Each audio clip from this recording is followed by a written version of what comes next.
ஸல்லல்லாஹு அலைஹி வஸல்லம் அவர்களுடைய தோற்றம் எப்படி இருந்துச்சு, அங்கே அடையாளங்கள் எப்படி இருந்துச்சுங்கிறத பற்றி தெரிஞ்சுக்கலாம். நபி ஸல்லல்லாஹு அலைஹி வஸல்லம் அவர்களுடைய தோற்றம் அங்கே அடையாளத்தை பற்றி அனஸ் ரலியல்லாஹு அறிவிக்கிற ஹதீஸ் ரொம்ப பிரபலியமானது. அவங்க சொல்லுவாங்க, ரசூலுல்லாஹ்வுடைய உயரம், ரசூலுல்லாஹ் அவர்கள் ரொம்ப உயரமான மனிதராகவோ இல்லை குட்டையான ஒரு மனிதராகவோ இல்லை, ஒரு நடுத்தரமான உயரத்தில் தான் இருப்பாங்க. ஆனால் அதே நேரத்தில் நபி ஸல்லல்லாஹு அலைஹி வஸல்லம் அவர்கள் ஒரு உயரமான மனிதர் கூட போனாங்க அப்படின்னா ரசூலுல்லாஹி ஸல்லல்லாஹு அலைஹி வஸல்லம் அவர்கள் தான் உயரமான ஒரு மனிதராக, ஹைட்டான பர்சனாக தெரிவாங்க அப்படின்னு அனஸ் ரலியல்லாஹு அறிவிப்பாங்க.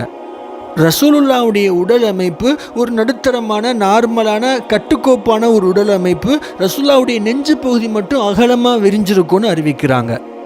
அதே மாதிரி நபி ஸல்லல்லாஹு அலைஹி வஸல்லம் அவர்களுடைய முடிப்பகுதி, ரசூலுல்லாஹ் பொதுவாகவே அதிகமாக முடி வச்சுருப்பாங்க. லாங் ஹேர் தான் ரசூலுல்லாஹ் எப்போவுமே வளர்ப்பாங்க. நீளமான அளவுக்கு முடி வளர்ப்பாங்க. எந்த அளவுக்குன்னா 2 காது புறங்கள்லேயுமே 2 பகுதியில் இருக்கிற முடி காது சோனையவே மறைக்கிற அளவுக்கு ரசூலுல்லாஹி ஸல்லல்லாஹு அலைஹி வஸல்லம் அவர்கள் அதிகமாக முடி வச்சுருக்கிறாங்க அப்படின்னு நம்மளால் ஹதீஸ்களில் பார்க்க முடியுது. நபி ஸல்லல்லாஹு அலைஹி வஸல்லம் அவர்களுடைய நிறத்தை பற்றி ஆயிஷா அம்மா அறிவிப்பாங்க ஒரு ஹதீஸில். ரசூலுல்லாஹி ஸல்லல்லாஹு அலைஹி வஸல்லம் அவர்கள் ஒரு வெளிர் நிற ரோஜா பூ நிறத்தில் இருப்பாங்க.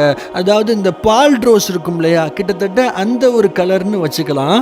சொல்லுவாங்க, அதாவது ரசூலுல்லாஹி ஸல்லல்லாஹு அலைஹி வஸல்லம் அவர்களுக்கு முன்னாடியும் சரி அவர்களுக்கு பின்னாடி கியாமத்து நாள் வரைக்கும் சரி ரசூலுல்லாஹ்வுடைய நிறத்தில் அல்லாஹு தஆலா எந்த ஒரு மனிதரையுமே படைக்கல. அல்லாஹு தஆலா படைத்த மனிதர்கள்லேயே அழகான ஒரு மனிதரா அல்லாஹு தஆலா நபி ஸல்லல்லாஹு அலைஹி வஸல்லம் அவர்களை தான் படைச்சிருக்கிறான். அதாவது ஆயிஷா அம்மா சொல்லுவாங்க, ஒரு சமயத்தில் தன்னுடைய கணவரான முஹம்மது நபி ஸல்லல்லாஹு அலைஹி வஸல்லம் அவர்களை பற்றி, அன்னைக்கு யூசுப் அலைஹிஸ்ஸலாத்து வஸ்ஸலாம் அவர்களுடைய அழகுல மயங்கி பெண்கள் ஆப்பிள் அறுக்கிறதுக்கு பதிலாக தன்னுடைய கைகளை அறுத்துக்கிட்டாங்க.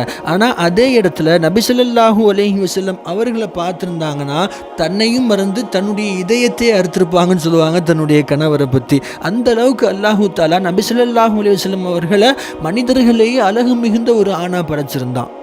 ஹஸரத் அனஸ் ரலியல்லாஹு அறிவிப்பாங்க, நபி ஸல்லல்லாஹு அலைஹி வஸல்லம் அவர்கள் ஒரு சிவப்பு நிறத்தில் ஒரு ஆடை போடுவாங்க. அந்த ஆடையில் அவங்கள விட ஒரு அழகான ஆணை நான் யாரையும் பார்த்தது கிடையாதுன்னு சொல்லுவாங்க. அந்த அளவுக்கு நபி ஸல்லல்லாஹு அலைஹி வஸல்லம் அவர்கள் ஒரு அழகான ஒரு பர்சனாக இருந்தாங்க. அது மட்டும் இல்லாமல் நபி ஸல்லல்லாஹு அலைஹி வஸல்லம் அவர்கள் வஃபாத்தாகிற 63 ஆண்டுகளுமே, ரசூல் 63 வயசில் வஃபாத்தாக இருப்பாங்க. அந்த 63 ஆண்டு காலங்களையுமே நபி ஸல்லல்லாஹு அலைஹி வஸல்லம் அவர்கள் நல்ல இளமையோடு வாழ்ந்திருப்பாங்க. எந்த அளவுக்குன்னா அவங்க வஃபாத்தாகிற சமயத்தில் இருக்கக்கூடிய தருவாயிலையும் அவர்களுக்கு 7 to 12 தான் நரைமுடியே இருந்துச்சுன்னு பதிவிடுறாங்க ஹதீஸில். அல்ஹம்துலில்லாஹ். அங்கே வரக்கூடிய நாட்களில் நபி ஸல்லல்லாஹு அலைஹி வஸல்லம் அவர்களுடைய வழிமுறையை நாமும் நம்ம வாழ்வில் பின்பற்றி நபி ஸல்லல்லாஹு அலைஹி வஸல்லம் அவர்களோடு சொர்க்கத்தில் ஒன்றாக வாழக்கூடிய பாக்கியத்தை வல்ல அல்லாஹ் உங்களுக்கும் எனக்கும் தருவானாக. அஸ்ஸலாமு அலைக்கும் வரஹ்மத்துல்லாஹி வபரகாத்துஹு. சார்ந்த முஸ்லிம்கள் சம்பந்தப்பட்ட விஷயங்களை தினமும் தெரிந்து கொள்வதற்கு நம்ம சேனலை மறந்துடாமல் சப்ஸ்கிரைப் செஞ்சு வச்சுக்கோங்க. மற்ற முஸ்லிம்களுக்கும் நம்ம சேனலை ஷேர் பண்ணுங்கள். வல்ல அல்லாஹ் நம்ம அனைவரையும் கபூல் செய்வானாக. ஆமீன்.